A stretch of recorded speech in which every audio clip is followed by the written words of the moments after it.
என்ன அது? போகும்போது மனிதர் மாதிரி போன, இப்ப பிச்சைக்கார குளத்துல வந்திருக்க. என்னையாச்சு? நடந்து போச்சு பாய். நான் என்ன சொல்ல, எல்லாம் முடிஞ்சு போச்சு. எனக்கு தெரிஞ்சு போச்சு. ஊர் உலகத்துல எங்கேயாவது நடக்குமா இப்படி ஒரு கூத்து? பெத்த தகப்பன விசேஷத்துக்கு கூட்டிட்டு போயிட்டு இந்த குளத்தை யாராவது கூட்டு வருவாங்களா? வாங்கி ஊத்தி கொடுத்து கேவலப்படுத்தணும்னு திட்டமா? அவர் மேல ரோசை மட்டும் பெருசா பொத்துக்கிட்டு வருது. வெள்ளையும் சொல்லையுமா வந்த மனுஷனை இப்படி வாந்தி எடுத்து அலங்கோலப்படுத்தி கொண்டு வந்து நிக்க வச்சிருக்கீங்க. இந்த மனுஷனை அலங்கோலப்படுத்தி சபையில நிக்க வச்சு 4 பேர் சிரிச்சு அவமானப்படுத்தணும். இதான உங்க திட்டம்? இப்ப அதை செஞ்சுட்டீங்கல்ல. அவெல்லாம் திட்டாரா? இன்னும் நடந்து போச்சு, எல்லாம் முடிஞ்சு போச்சு. உன்னை சொல்லணும் முதல்ல. உன்னை எல்லாம் எதுல அடிச்சாலும் உனக்கு புத்தி வராது. இப்ப இதெல்லாம் எவன் சுத்தப்படுத்துறீங்க? இத பாருங்க, ஏதோ நடந்துருச்சு. அப்பாவை நான் சுத்தப்படுத்திக்கிறேன். ஒண்ணு தேவையில்லை, விடு. அவரை பாத்துக்கிறதுக்கு நான் இருக்கேன். நீ போய் உன் வேலையை பாரு, போ. வாயா நீ மனுஷனாயா நீ? போகும்போது எத்தனை வாட்டி சொன்னேன் ஒன்னு அங்க போகாதன்னு. அங்க போய் நம்ம குடும்பமான கௌரவத்தை கருத்துக்கிட்டு 4 பேர் சந்தி சிரிக்கிறதுலதான் உனக்கு சந்தோஷமா? ஒண்ணு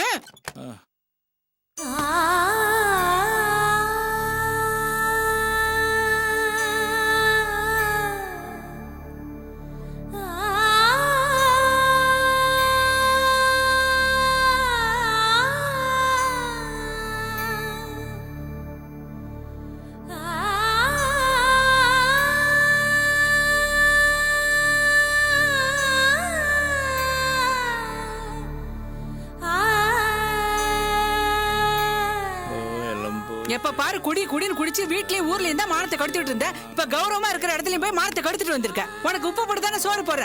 உனக்கு ரோசாங்கிறத வராதா?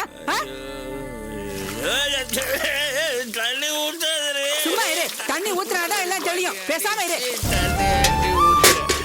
ஏண்டி இந்த மாதிரி நீ தண்ணியை ஊத்தி என் போதையை தெளிய வைக்கலடி. ஆனா என் மனசுல எரியிற நெருப்ப யாராலடி? அனாவசியமா பேசாத. சட்டையை காயிட்டு புள்ள செல்வத்தை சட்டையை பிடிச்சி அடிச்சுட்டாக்கு. நீ என்ன பண்ணுவேன்? என்னைய வளர்ற? நான் ஒன்னும் வளரலடி. என் தங்கத்தை அடிச்சுட்டாங்களே, என் செல்வத்தை அடிச்சுட்டாங்களே. என்னைய சொல்ற? யாரையும் அடிச்சது? ஐயோ, அந்த மாப்பிள்ளை பையன் நம்ம செல்வத்தை அடிச்சுட்டான். அம்மா மரியாதை நம்ம கௌரவம் எல்லாம் போச்சு. கல்யாண மண்டபத்தில் என்ன நடந்ததுன்னு ஒழுங்கா சொல்லியா? நடந்தது கேட்டா நீ கொதிச்சு போவடி. ஐயோ,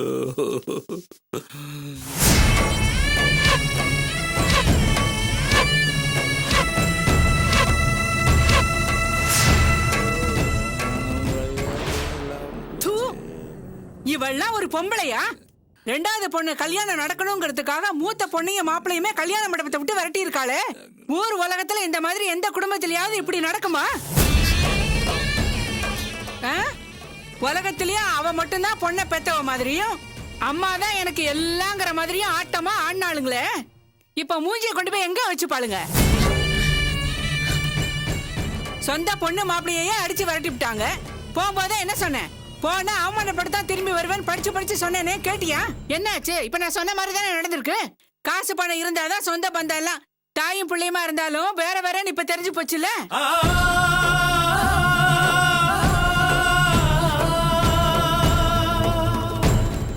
நானும் ஒரு வார்த்தை சொன்னேன் தான், இல்லன்னு சொல்லல. பச்சை மண்ணா இருந்தவன வளர்த்து ஆளாக்கணுங்கிற உரிமையில சொன்னேன். நான் பெத்த பிள்ளை மேல கை வச்ச கோவத்துல நீ யாருடான்னு ஒரு வார்த்தை கேட்டேன். அதுக்கு என்னவா பெருசா பொறுக்க முடியாம ஏன் புருஷன் ஏன் கௌரவம்னு தனியா பிரிச்சு கூட்டு போனாலே. இப்ப என்ன ஆச்சு? பெத்த ஆத்தாக்காரிய சபையில 4 பேர் முன்னாடி அவமானப்படுத்திட்டாலே. இந்த அவமானத்தை ஜென்மத்துக்கு அவளால தாங்க முடியுமா?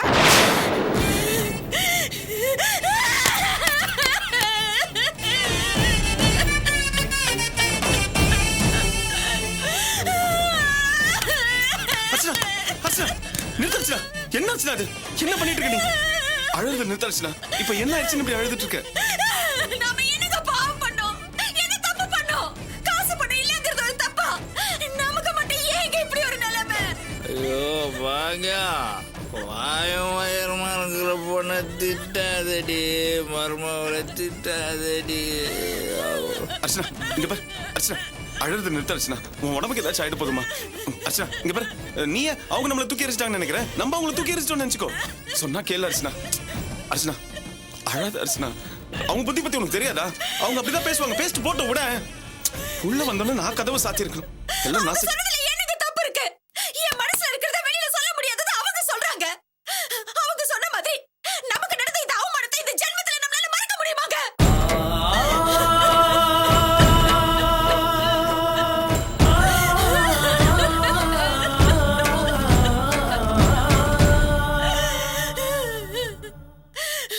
சொந்த குடும்பத்திலே நாம அவமானப்பட்டு நின்னோமே, ஒட்டுமொத்த குடும்பமும் நம்மள வேடிக்கை பார்த்து நின்னுச்சுல்ல, அந்த அவமானத்தை எப்படி என்னால தாங்கிக்க முடியும்?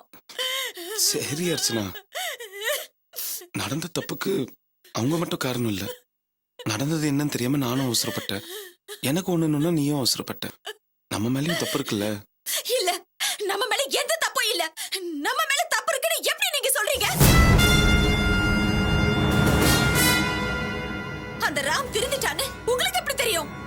காவிய வாழ்க்கையை கெடுக்கணும்னு நினைச்ச விட அந்த இடத்துல பார்த்த உடனே நீங்க கோவப்பட்டிருக்கீங்க. நீங்க கோவப்பட்டதுல எந்த தப்பும் இல்ல. நீங்க 1000 தான் சமாதானம் சொன்னாலும் என்னால அதை ஏத்துக்க முடியாது.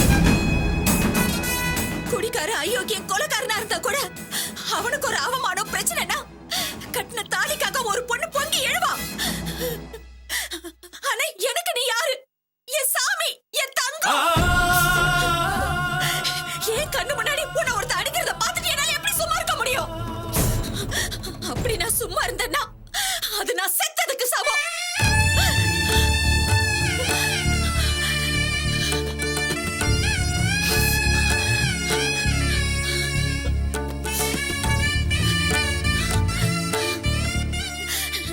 எங்க அம்மா முதற்கொண்டு அவன் உங்களை அடிச்சது தப்புன்னு சொல்லாம நீங்க அந்த ராம அடிச்சது தப்புன்னு சொல்லி நம்மள வெளியில போ சொல்லிட்டாங்கல்ல. அந்த அவமானத்தை என்னால எப்படிங்க தாங்கிக்க முடியும்?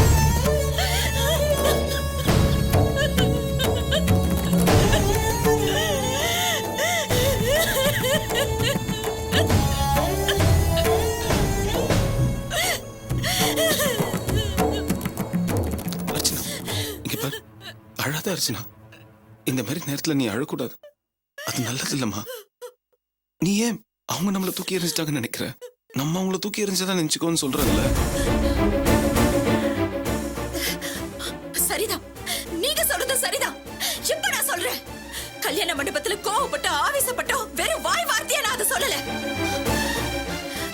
காசு பணத்துக்காக எங்க அம்மா கொஞ்ச நாள் மாறிட்டாங்க. எங்க அப்பாவும் மாறிட்டாரு. எங்க அம்மா பேசுனதெல்லாம் கேட்டுட்டு எங்க அப்பாவும் பேசாம தானே இருந்தாரு. எங்க அண்ணக்காரனும் பேசாம தானே நின்று இருந்தா. என் தங்கச்சிகளும் ஊமையா தானே நின்று இருந்தாளுங்க. அந்த காவியை என்கிட்ட எப்படி சண்டைக்கு வந்தாரு பாத்தீங்கல்ல? அவ கல்யாண பேச்சு ஆரம்பிச்ச நாள்ல இருந்து எனக்கு அவளுக்கு பிரச்சனை இருந்தாலும் கூட பிறந்த தங்கச்சியாச்சே, அவ நல்லா இருக்கணுங்கிறதுக்காக எங்க அம்மா கோயில்ல வந்து என்கிட்ட நகையை கேட்டப்போ ஒரு வார்த்தை கூட சொல்லாம அதை எடுத்துக்கோங்கன்னு சொன்னேன். அதையெல்லாம் நினைச்சு கூட பார்க்காம எப்படி எல்லாம் அவ பேசினா? சரி, என்ன விடு, அந்த நகையை கூட விடு. அதெல்லாம் நம்ம வேண்டாம்னு சொல்லிட்டோம். ஆனா நீங்க செஞ்ச உதவியை எப்படி உங்களால மறக்க முடிஞ்சது? நீங்க மட்டும் அந்த ராம் கிட்ட இருந்து அவளை காப்பாத்தலனா இன்னைக்கு அவ மான மரியாதையோட இருந்திருக்க முடியுமா? இல்லையா அண்ணக்காரத்தை ஜெயில இருந்து பார்த்திருக்க முடியுமா? இவ்வளவு நடந்ததுக்கு அப்புறம் எங்க அம்மா தான் உயிரோட இருந்திருப்பாங்களா? இத்தனைக்கும் உங்களை அன்னைக்கு புருஷனா மட்டும் இல்ல மனுஷனா கூட மதிக்காத அந்த நேரத்துல நீங்க எங்க குடும்பத்துக்காக விழுந்து விழுந்து உதவி செஞ்சிருக்கீங்க. இதெல்லாம் எப்படி உங்களால மறக்க முடிஞ்சது? நீங்க செஞ்ச உதவிக்கு உங்களை கோயில் கட்டி சாமியை கும்பிட வேண்டாம்?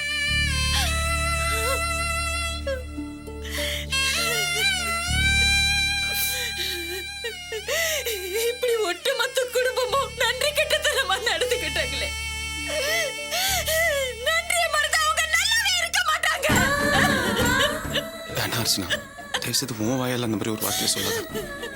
பாத்தீங்களா, இப்ப கூட நீங்க அவங்க நல்லா இருக்கணும்னு நினைக்கிறீங்க. இப்படி ஒரு நல்ல மனசு இருக்கிற உங்களை அவமானப்படுத்துறத பார்த்துட்டு என்னால எப்படி சும்மா இருக்க முடியும்? இப்ப சொல்றேன் கேட்டுக்கோ. எனக்கும் அந்த குடும்பத்துக்கும் எந்த சம்பந்தமும் இல்ல. எனக்கு அம்மா கிடையாது, அப்பா கிடையாது, அண்ணன் தங்கச்சி எந்த ஒட்டு உறவும் கிடையாது.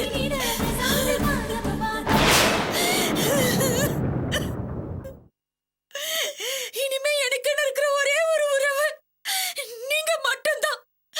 எனக்கு யாருமே வேண்டாம்.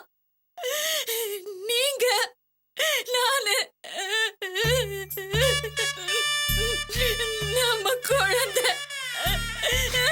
சரிம்மா, நீ முதல்ல அழறது நிறுத்து.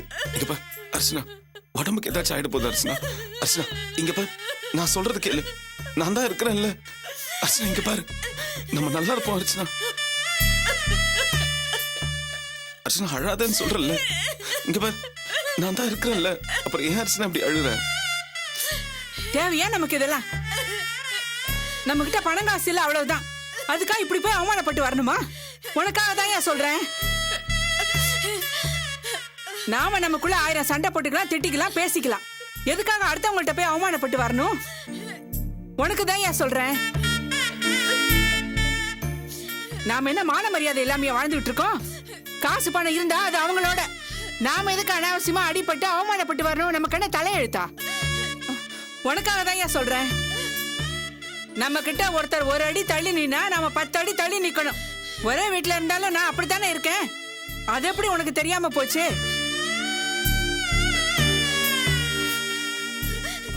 உனக்கு தான் ஏன் சொல்றேன். சொல்றேன். பட்டு தெரிஞ்சுக்கிட்டல, இனிமையாவது புத்தியோட நடந்துக்க. சரி வாயா, வந்து துணியை மாத்திக்க. வா, மெதுவா எந்திரி. அர்ச்சனா அழுத்தது போதும், சொன்னா கேளு. உன் உடம்புக்கு ஏதாச்சும் ஆயிட போகுது அர்ச்சனா.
என் அம்மா பட்ட அவமானத்துக்கும் நான் பட்ட அவமானத்துக்கும் என் மாமியார ரொம்ப நாளாவே பழி வாங்கணும், கதற வைக்கணும்னு நான் போட்ட பிளான் எல்லாம் இது வரைக்கும் தோத்து போய்கிட்டே இருந்தது.